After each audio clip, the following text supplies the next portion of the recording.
Our X-Files. Welcome to our X-Files Vault. Regular people talking about unexplained phenomena. UFOs. Ghosts. Cryptids. Hidden archaeology. Weird science. Our stories. Our takes. Our X-Files Vault.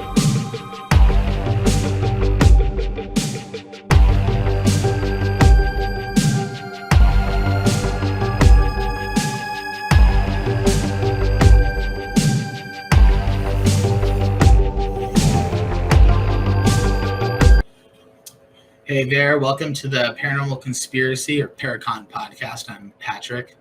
I'm Cal. And today we're going to be talking about something pretty interesting, something close to home for me this time. We're talking about Lemuria, Lemurians, and the lost city of Telos. Also, we're also going to be talking about the famous landmark Mount Shasta, which is located in, Mount Shasta, California, I believe. Very near to you. Yeah, very near to me. It's about like a 2-hour drive from my local town, Chico. And, just beautiful little mountain. Actually, sadly enough, this might be the first year we're going to be seeing it without snow due to global warming and things like that. So that's pretty depressing. But other than that, on a lighter note, we're going to be talking about aliens. We're going to be talking about hollow earth theory. We're going to be talking about metaphysicals and the metaphysical community. We're going to be talking about,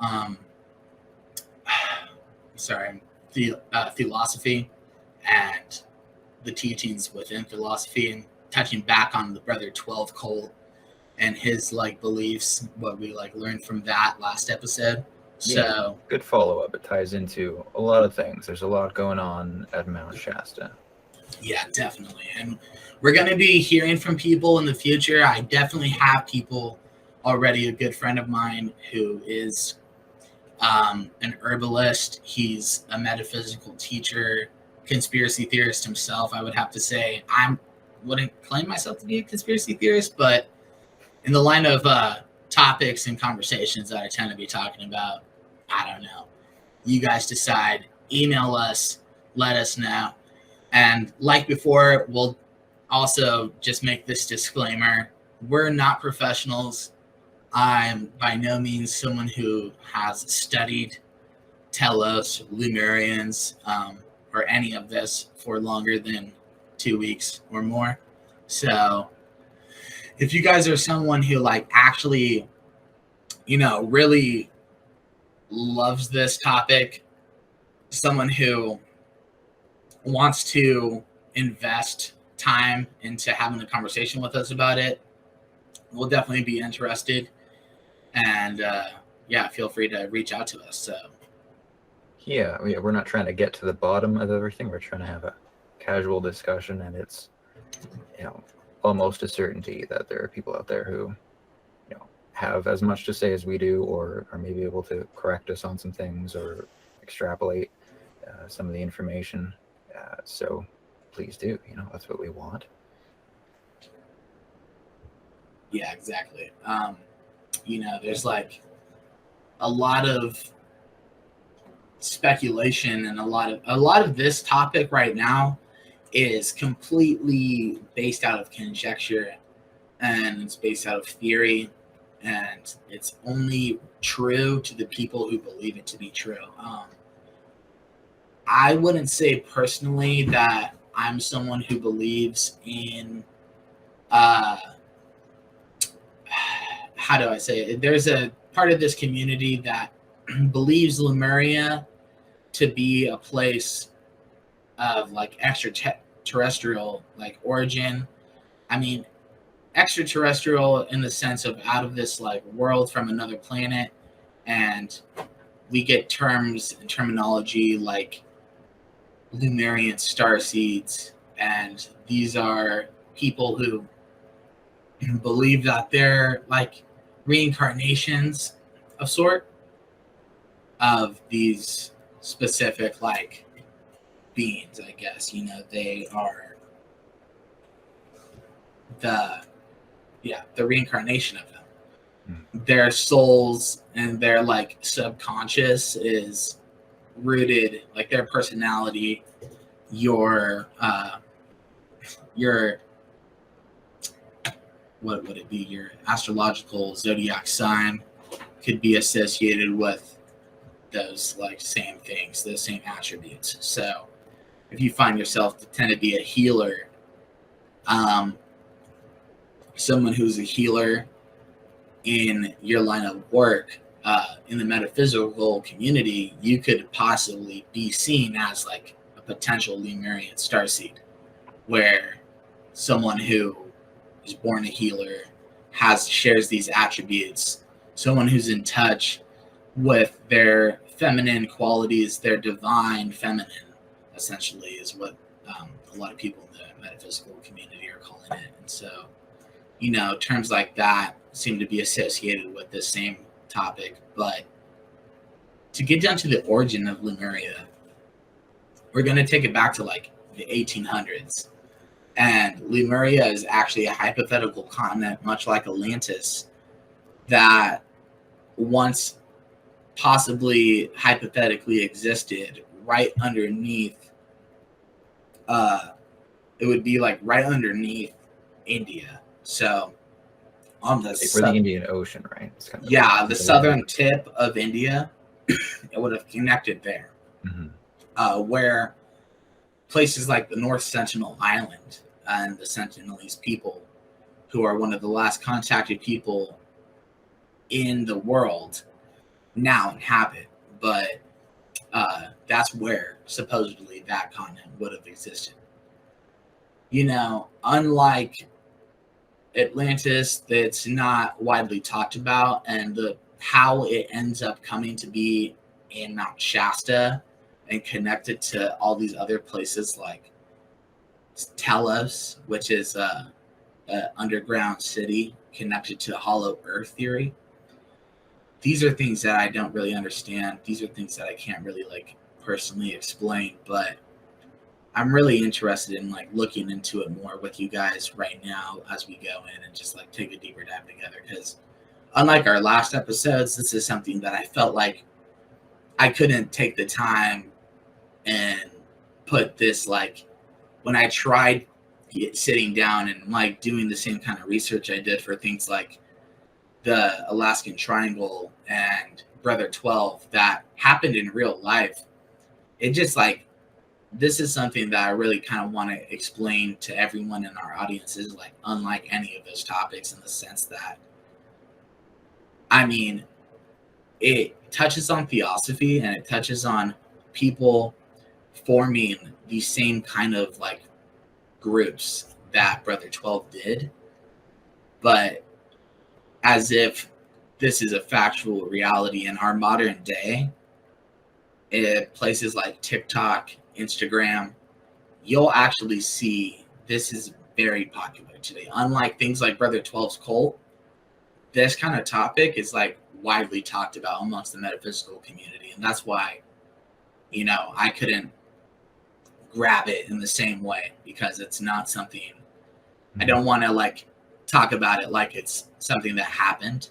It's something that's like ongoing almost in a weird way. So yeah, in spite of the mythos, not, as you kind of gave a nod to, the mythos not really being as tangible because it's not rooted in specific events on record or specific characters with specific things they did in their lives that were of interest. It's more mythological and cultural, I think, the stories surrounding Mount Shasta, and yet it's more out there, right? The New Age theosophists and things like that. Yeah, exactly.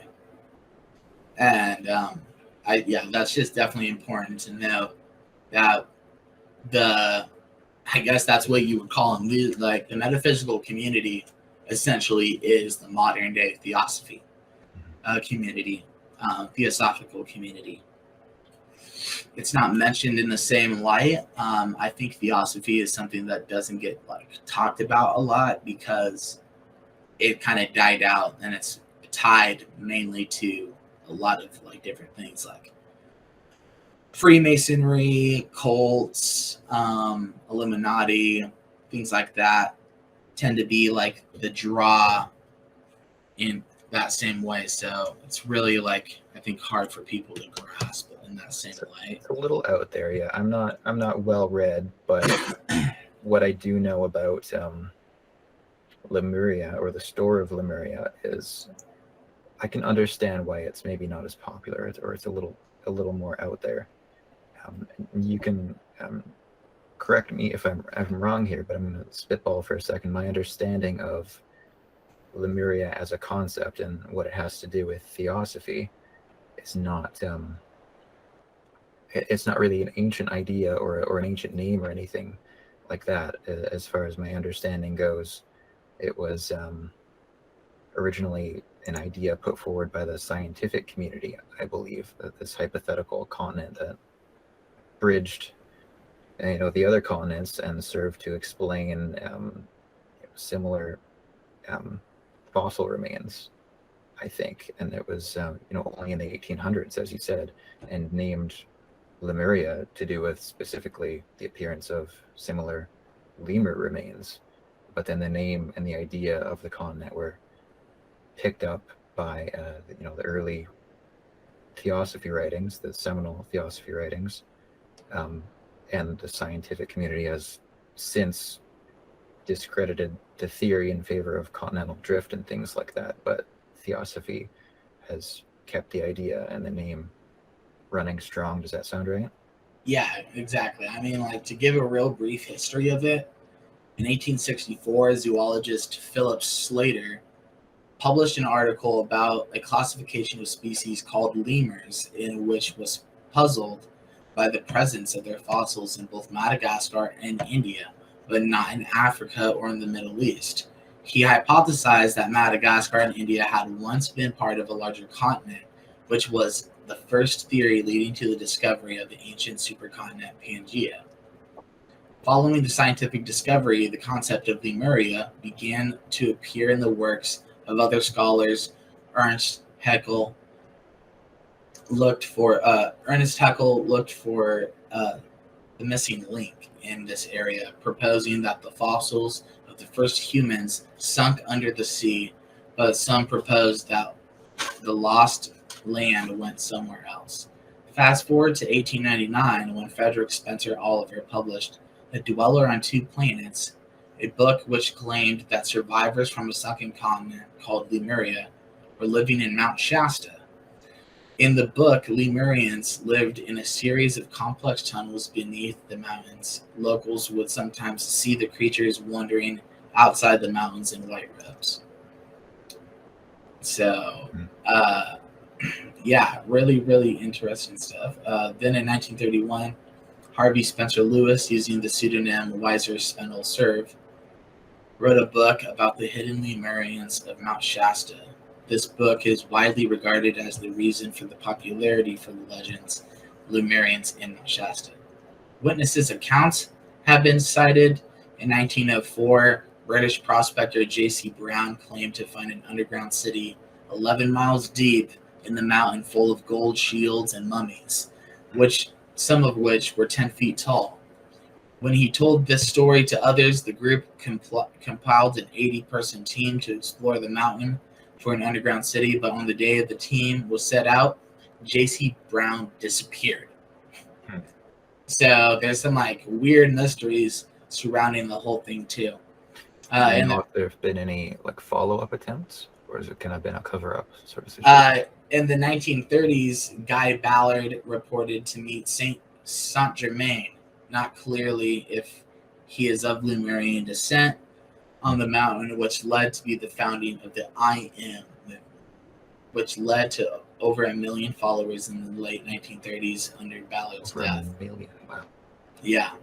The belief in Lemuria and Mount Shasta and subsequent witness accounts have been incorporated into numerous occult religions, including I Am Activity, the Summit Lighthouse Church, Universal and Triumphant, and Cryon.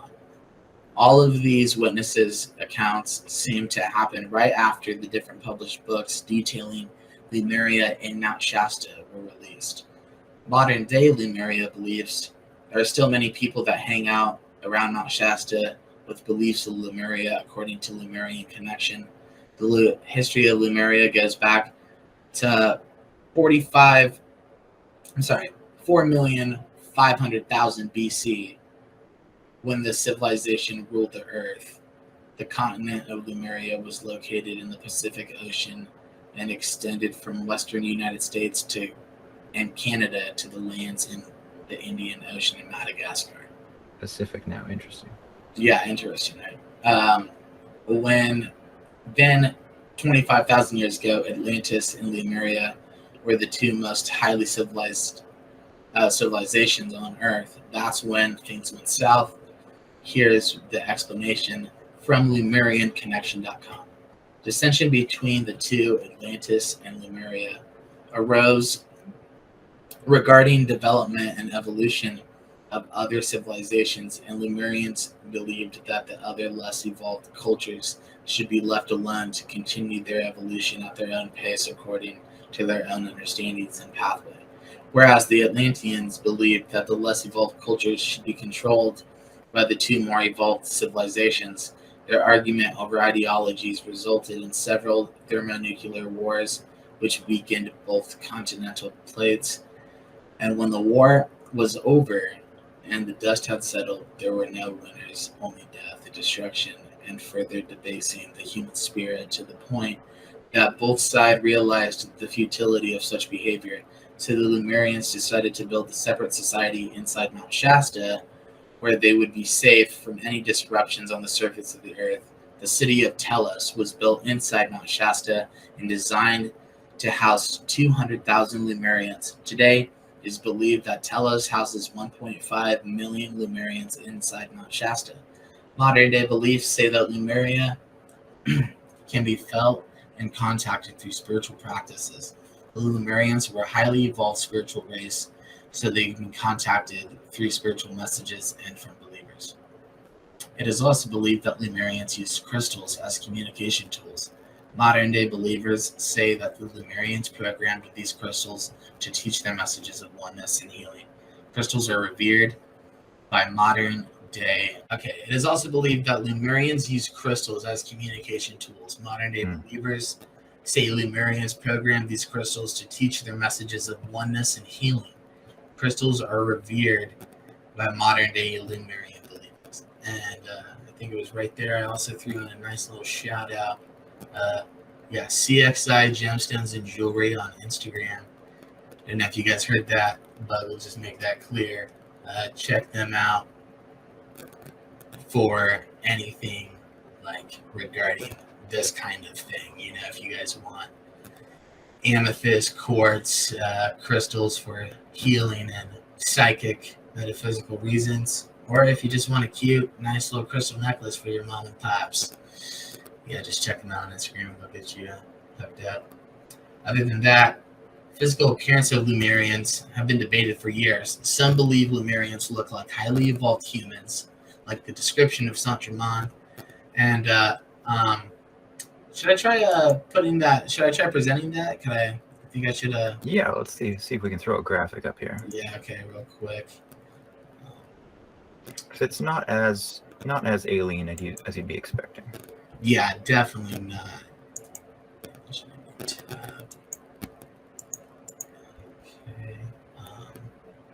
It seems to be a thing, and a lot of what I was seeing, you referred to crystals. I saw a lot of like headbands and like gemstone pendants and things like that being used by the current day proponents. Exactly. All right, so.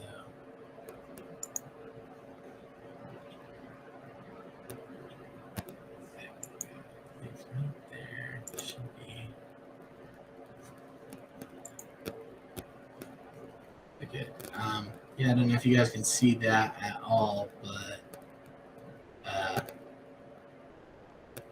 that's what we're looking at right here. The image. A little bit futuristic with the gown there. Supposedly what Saint-Germain looked like. They don't have a picture of what the other Lemurian of it was the more animalistic description that they kind of had. Um, yeah, nothing really talked about that too much.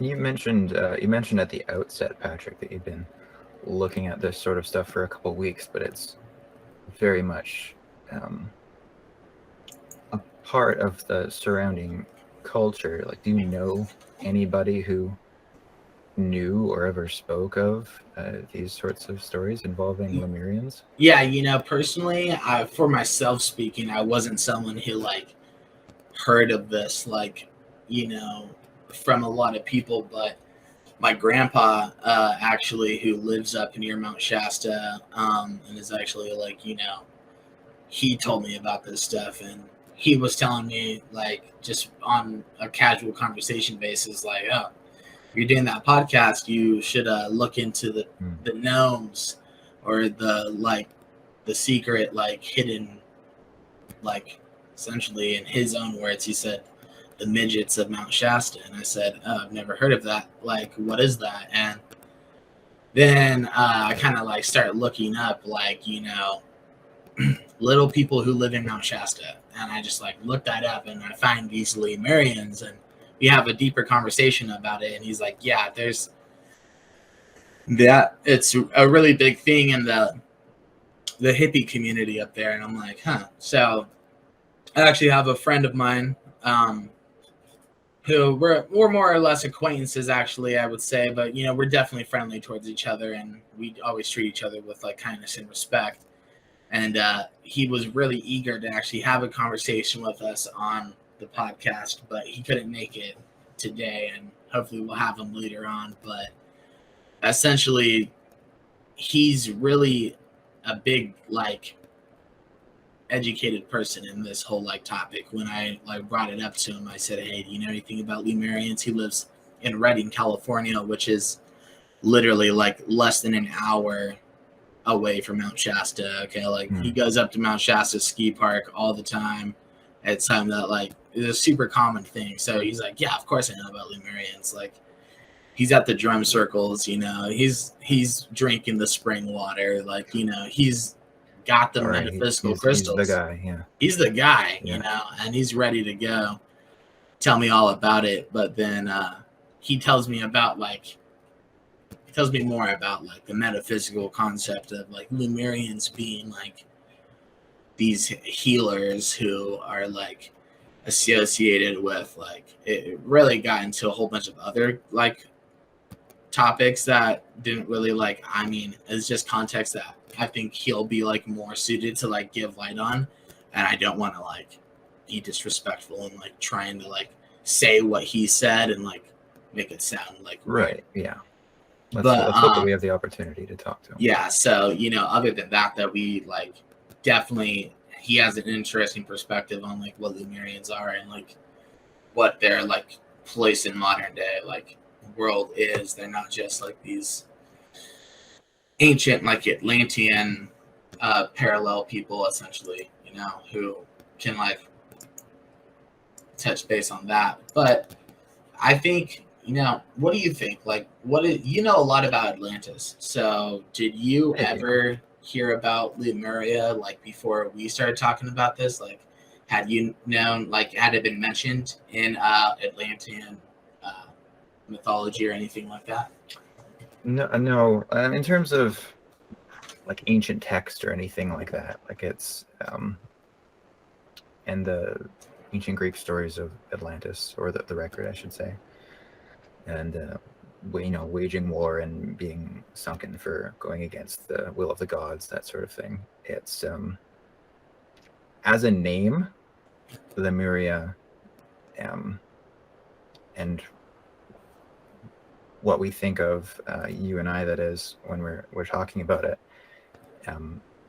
wasn't so much a concept. There's other ideas of sunken continents and sunken peoples that have been associated with what we now call Lemuria, but my experience with it, I guess, begins and ends at pop culture. So I think after the theosophy boom, it kind of entered the realm of pop culture and fantasy, and it's come up in video games, that sort of thing. Lemurians and Atlanteans being treated as an equal sort of concept, the lost people with arguably advanced technology or hidden technology, that sort of thing.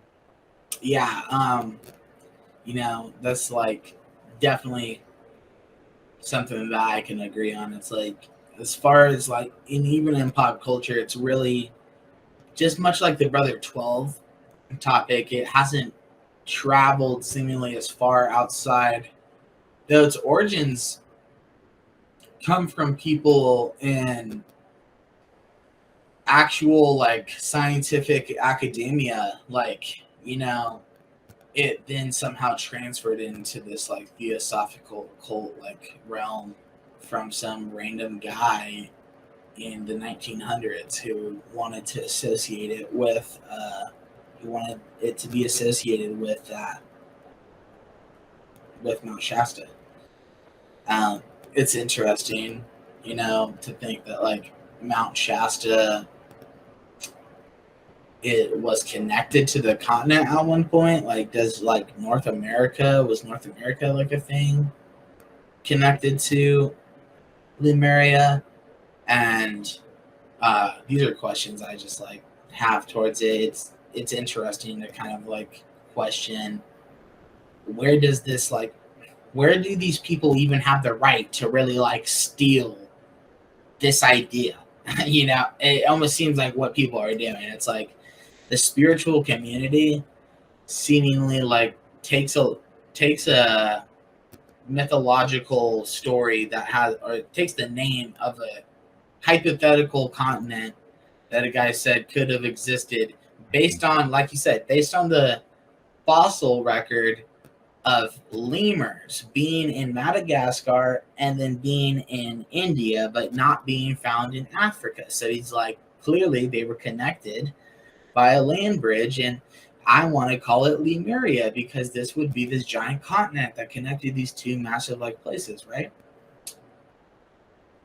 Somehow, some way, some people here in Northern California felt like they had the right to take that and make it what we're seeing up on the screen as this guy Saint Germain. Like, I don't understand like where they like ran so far from this original concept to bring it to like where we are now, and the crystals. And I mean, it's really like incredible to me that that's like how far storytelling and mythology and beliefs and like spiritual beliefs in general, like how they kind of all come into play and like how they all work.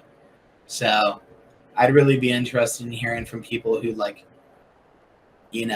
one, maybe we have like someone who claims to be a Lemurian starseed, someone who maybe actually is like spiritually in touch with their Lemurian side. Yeah, or someone who's well read in, I think theosophy would do it in particular. I think that really popularized the ideas. There's a lot to do with the trajectory of human development, and a lot of interest in genealogy in theosophy. And there's root races and ancient peoples and lines and things like that, and ideas about future lines and subspecies of humans and things like that. And Lemuria and Lemurians were singled out as in theosophy as one of an ancient predecessor to present day people, or an important link in the chain of evolution, and that sort of thing. So it was very much adopted. Yeah, speaking to that, it just kind of like would speak on the fact that like these people in like Lemuria, where now modern day like Sentinelese people live, and the Pygmy tribes would have like originated from that area as well. It would have been like primarily in that kind of continent area that like Pygmy people would have existed. And when you look at Pygmy, and when you look at like Neanderthals, and you look at Homo sapiens, variants and things like that. That comes down to a point where, like, okay, for instance, from like my like own genealogy test that I've taken, like with 23andMe, I found that I had like over like 200 plus Neanderthal variants, and I have like more Neanderthal DNA in my blood than like 98%. I'm in like the 2 percentile like type thing or something like that. Like, yeah, like a lot. I'm really high up there. I'm like in the 98th percentile of Neanderthal DNA carriers on the site, right? And so I'm like, that's crazy, right? I see this then, see a theory paper talking on Basque people, which I'm part Basque, and how the Basque people are, like, where did the Neanderthals go and why they're possibly the Basque people, like why Basque people are what like essentially turned into, like what the Neanderthals essentially turned into, especially being that most Neanderthal like remnants come from the Basque people being a like Indo-European people who like originated from Europe, have the oldest spoken language in the world is Basque. Things like that kind of like leads you to think like, it's really weird to think like if you ended up finding that majority of these guys were like close enough to Neanderthal to be like, back in the day, they'd like be close enough to Neanderthal to actually be considered like a modern day Neanderthal person. If they existed with the modern climate and like what we deal with already, like things like racism and stuff like that, like imagine if we deal with people who are literally considered like subhuman, like species level, Lemurians.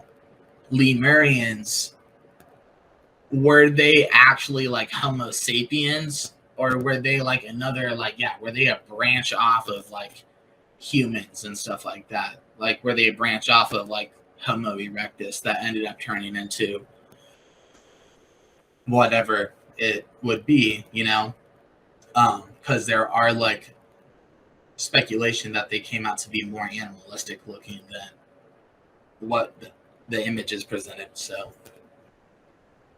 it's interesting.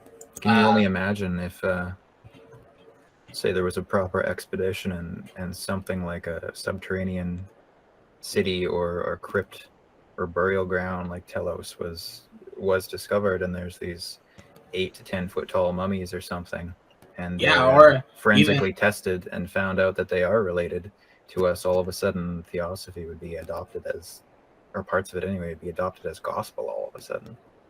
Yeah, right. Or even crazier, if we did a full-blown expedition and you just like ran into like 1.5 million psychics who live underground.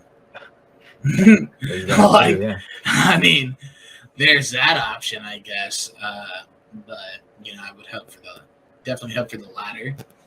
In my personal opinion, I'd rather run into the million people under there than see the mummies. Sounds a little bit more interesting. Yeah, the implications would be a lot easier to parse too, I think. Yeah, and this is something we talked about like pre-recording that I thought was interesting, and something that I really think like people should really listen to. Like I said, this analogy, like the best way to a man's heart is through his stomach, and the best way through like the modern day consciousness is through media.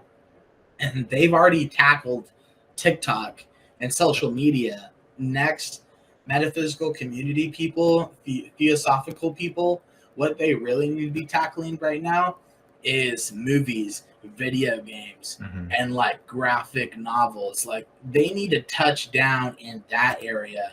They need to get some scripts written, because that's how you're going to get into the minds of the hearts and minds of the kids growing up. Like we talked about, the modern like rise and people getting into witchcraft and this stuff like comes from what we grew up on. We grew up on movies like Harry Potter and The Craft and Charmed, and Sabrina the Teenage Witch, and all these different like things that could be like led to an example that like made it cool to be a witch, made it cool to be into like, and now, you know, living in a country, specifically in like America and stuff, and Canada, I'm sure you have like freedom of religion laws that make it like you can't be, you can't be discriminated against based on your religion. And now it's like with the understanding of the younger generation that they have, where they didn't have that before. In the 50s and 60s, the teens growing up weren't going around saying, I want to be a witch because, hey, it's freedom of religion and I understand my rights. Like, no. Yeah, you know? That would have been very sensational, like the stuff of a horror movie or a thriller. Right? Exactly. Very fringe. Very, very fringe. And so,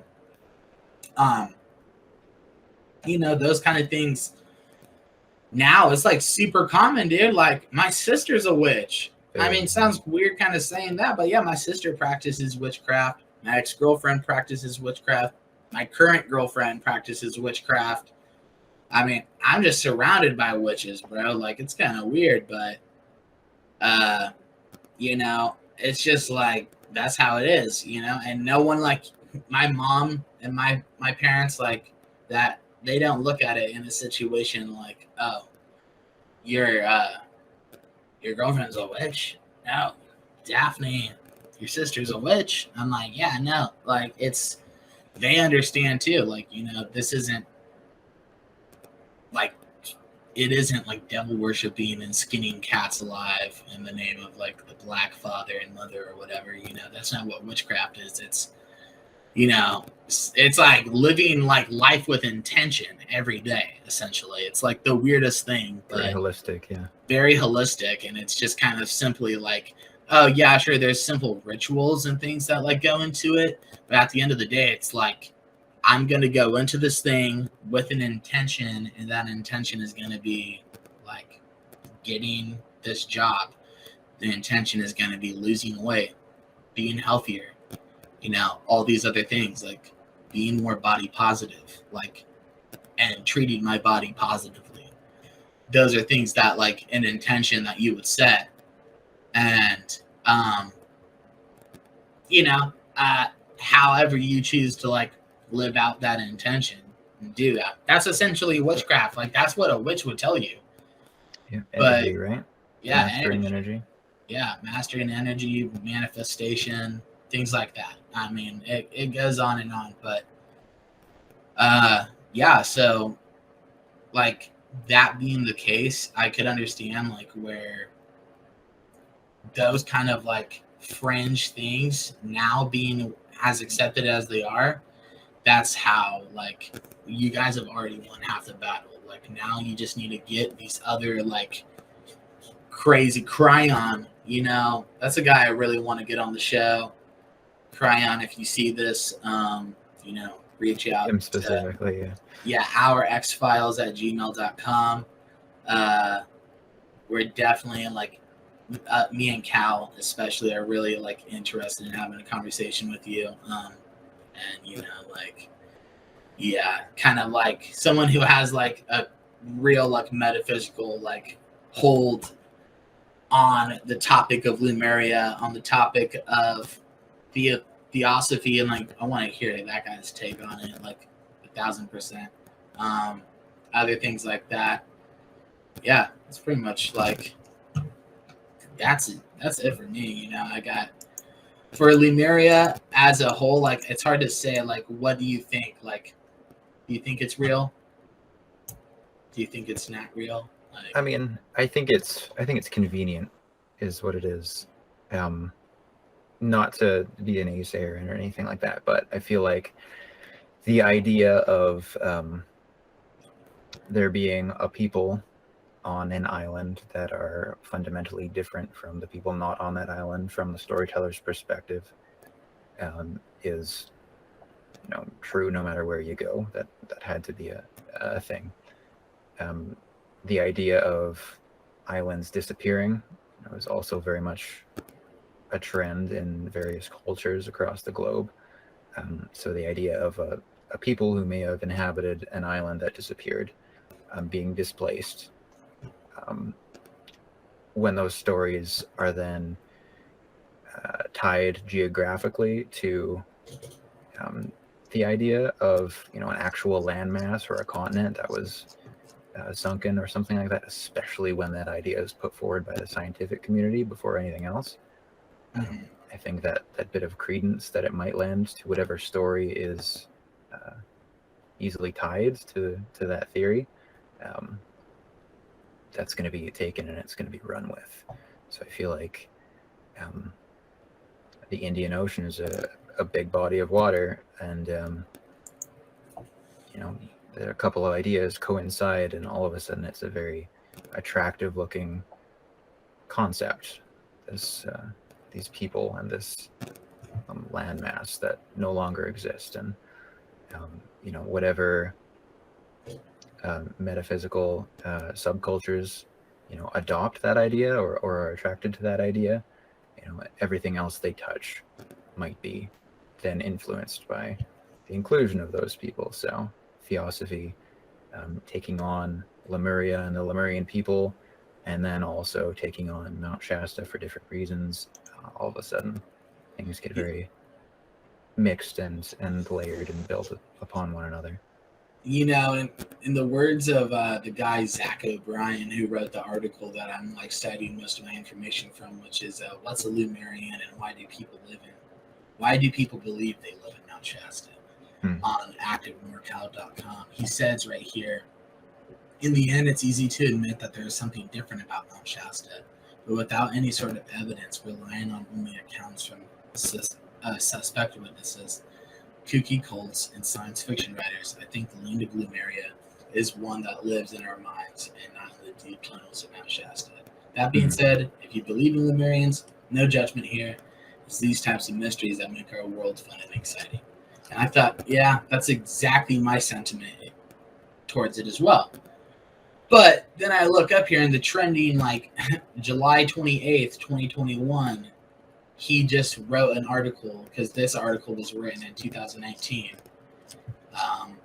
It was written in February 22nd, 2019, and on July 28th, he wrote another article saying, man claims to have recently visited with Lemurians inside Mount Shasta. Inside, okay. Yeah, and since diving deep into the legends of Lemuria and Mount Shasta and posting my findings on this website, I've heard from thousands of people around the world with questions and stories about these beings dwelling in the depths of our beloved mountains in Northern California.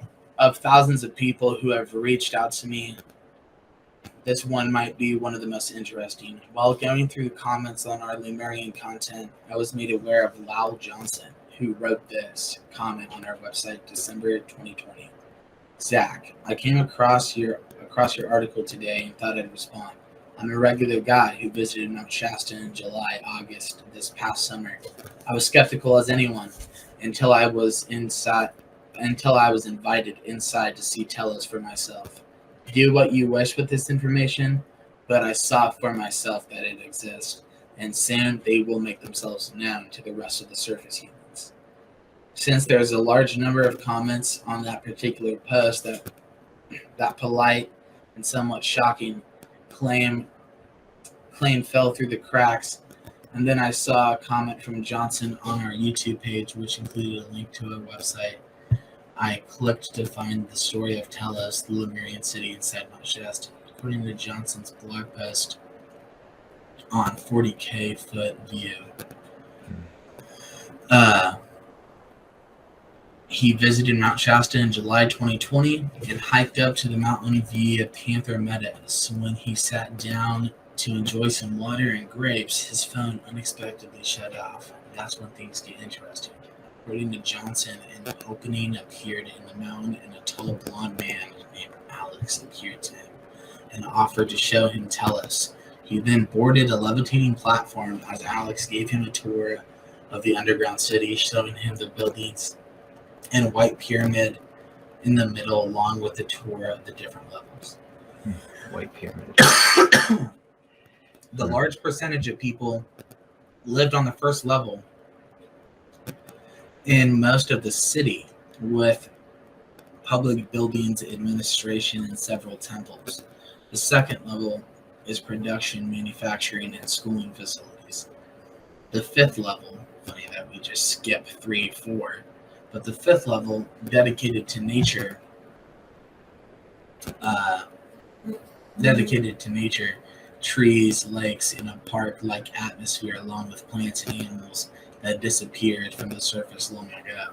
Every sentient being, including animals, are vegetarian and do not eat each other, totally harmonious with no fear or aggression.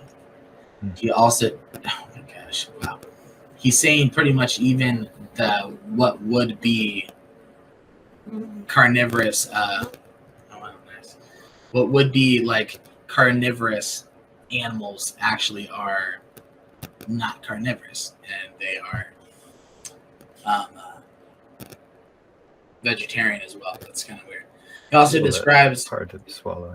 Yeah. He also describes seeing etched in crystal walls of the city, similar to the ones he saw in the Blue Star Child Gallery in Mount Shasta.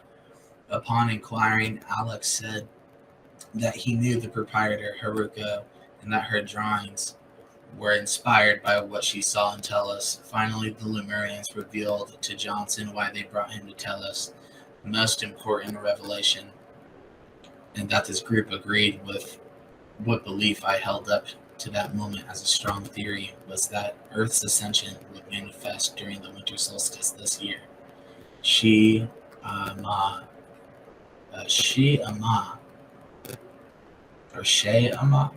explained to me that they were beginning preparations for the event when humans ascended into the fifth dimensional awareness.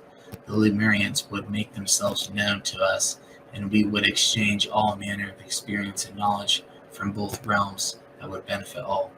Adama spoke next and said he represented a unanimous consent in the council on this matter and hoped that I would agree to assist when the time came. Claiming to experience the entire Lemurian experience in a little over an hour, Johnson received a grand tour of Telos, along with the revelation that he would assist the event that would bring humans and Lemurians back together again, and that the event would apparently happen soon. I refuse to judge any of these people for their beliefs. Believe whatever you want in this world, that's my motto.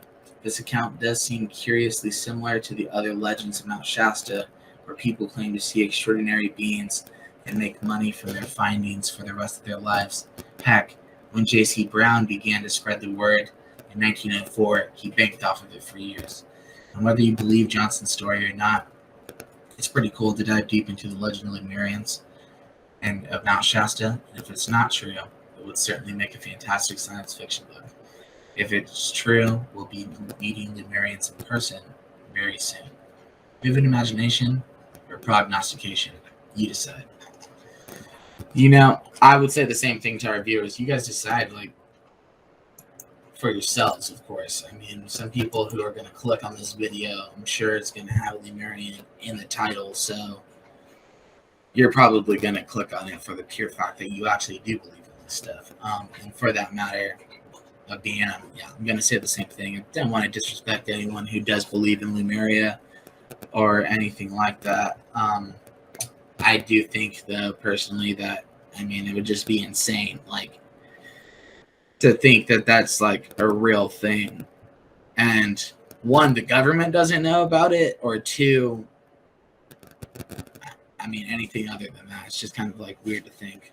Yeah, you could go on and on. It's, the way he ended the article there is, I think a little bit, he doesn't want to be judgmental, but I think it's a little bit telling about where he lies. We didn't really touch on it, but there is a considerable tourism, micro industry surrounding Mount Shasta with spiritual tours and walks and retreats and things like that. Yeah. So it's definitely a hot spot. There's definitely a lot of money to be made. And stories like that, or testimonies like that, are not uncommon, and it doesn't seem like they have to be particularly well fleshed out, because whether you believe it or not, there's a lot of questions that story raises, a lot of detail that was left out. But there's not a lot we can do about it. It is what it is, you know. Mm-hmm. I agree. That's like there is a huge like community of people.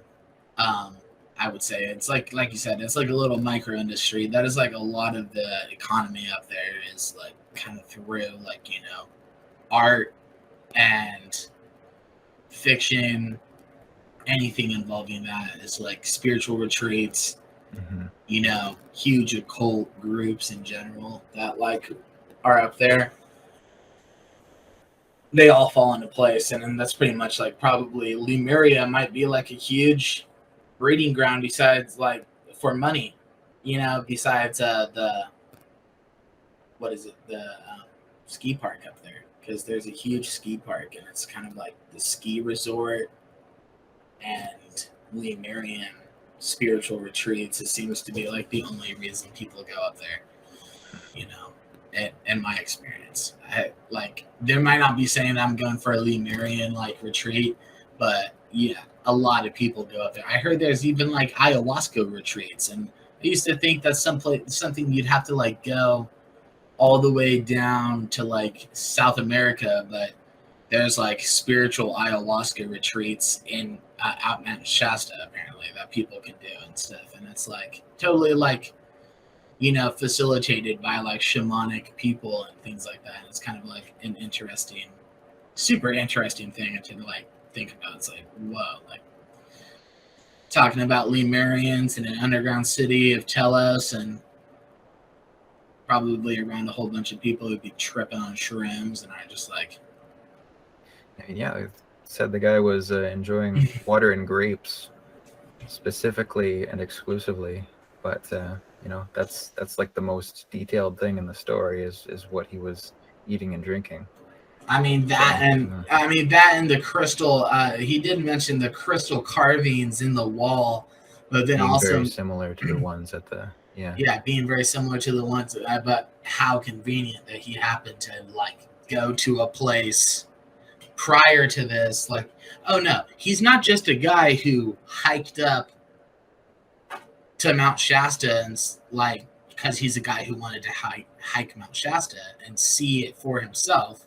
He might have known about Lemuria or whatever through like that. No, he like went to an art gallery that's like dedicated to like Lemurian art, and it has like a lot of like the art in that the Blue Child like art gallery is like centered around that like spiritual type stuff. So yeah, I feel he's like already very interested, if not a believer.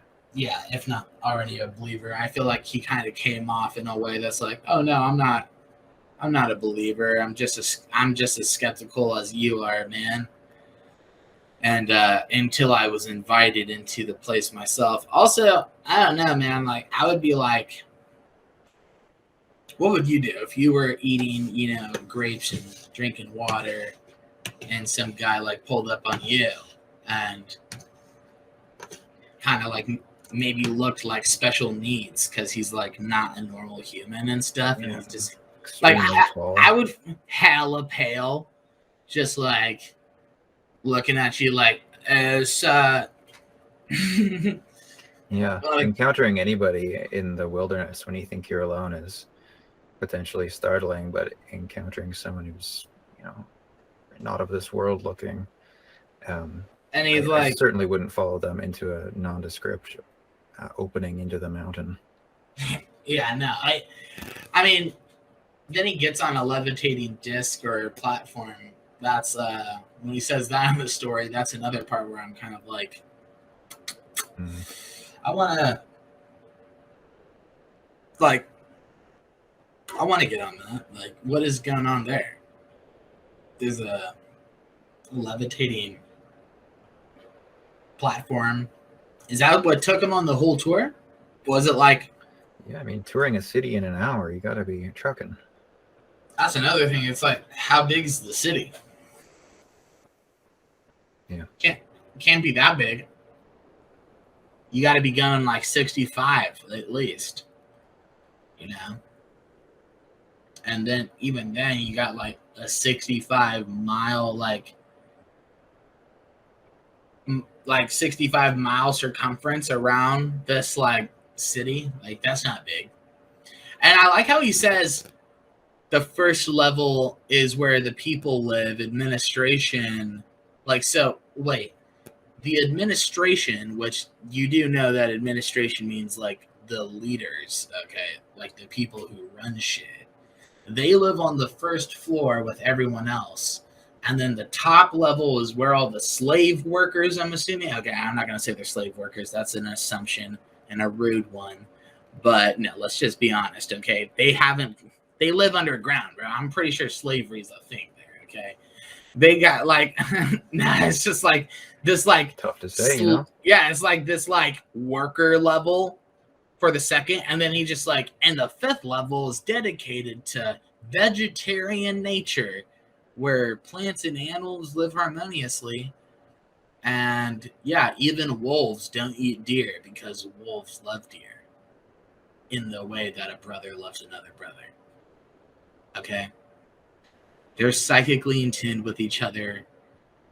It's like little bunny rabbits like sipping some water, and then a wolf just like sneaks up behind it, and it's like puts his mouth like right over the head of the bunny rabbit, and then he turns up, and then they just like start kissing and stuff, and it's like, yeah. Whoa, that turned in another direction. It's like, yeah, no, you thought they were gonna eat each other, dude, or you thought the wolf was gonna eat the?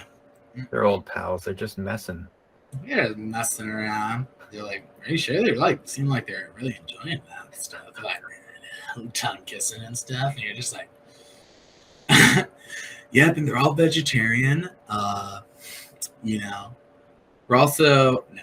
It's just like, you know, they're all like got some like weird policy, like, you know, about like, you know, they're weird about it. You know, it's like, yeah, okay, don't give in to nature. Okay, it's like nature doesn't even exist here, even though we're dedicated to nature and survival of the fittest, and you know, the circle of life, that just doesn't exist here. Okay, we all know, and every animal knows how to get protein through pea and soy, okay, and B12 vitamin supplements that we give them. Like, it's just kind of crazy that they have this really diluted idea, like he just kind of come, oh yeah, and all the animals live in harmony and they're all vegetarian. Yeah, that'd be some of the first questions I would want to ask Lemuria, not when I get to Telos. It's like a bear. How that comes to be. Yeah, bears are vegetarian. There's not even bear. They're not really like bears. Okay, it's mythical creatures.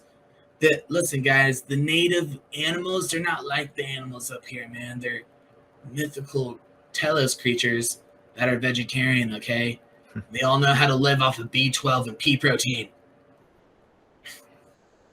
And natural spring water from Mount Shasta. Like, okay. I guess grapes get a pass too. Hey, that guy was eating grapes, not the animals in Telos, okay? Yeah. But, I mean, he might have had to check his grapes at the door. They're like, sorry. This is kind of like the Oregon border up in here. We're gonna, you know, the fruit check. Man, I saw this really funny meme that kind of reminded me of that whole thing. It's like going into crossing the Oregon border and the California border, like into the different states, even though it's like states and there's usually not borders going in between them. This like one does because there's like a fruit check, and it's kind of like fruit patrol. They'll open up your trunk and like check your car for like fruit, make sure you're not bringing like fruit specifically. Interesting. Yeah, like for some reason, like produce in California, like they don't want non-native like fruits and vegetables like coming in and out of the state, like because of like pests that don't exist in that area. I don't know, it's weird, you know what I mean? Like it's just it's a weird like thing, like why you can't do that. But you know, there's a lot of people like shipping hundreds and hundreds of pounds of cannabis up and down Oregon and California all day. So it's like there's just this like funny little meme I saw where it was like a guy being like, when you're driving from like Cave Junction to LA and you got 100 pounds in your trunk and you get stopped at Fruit Patrol.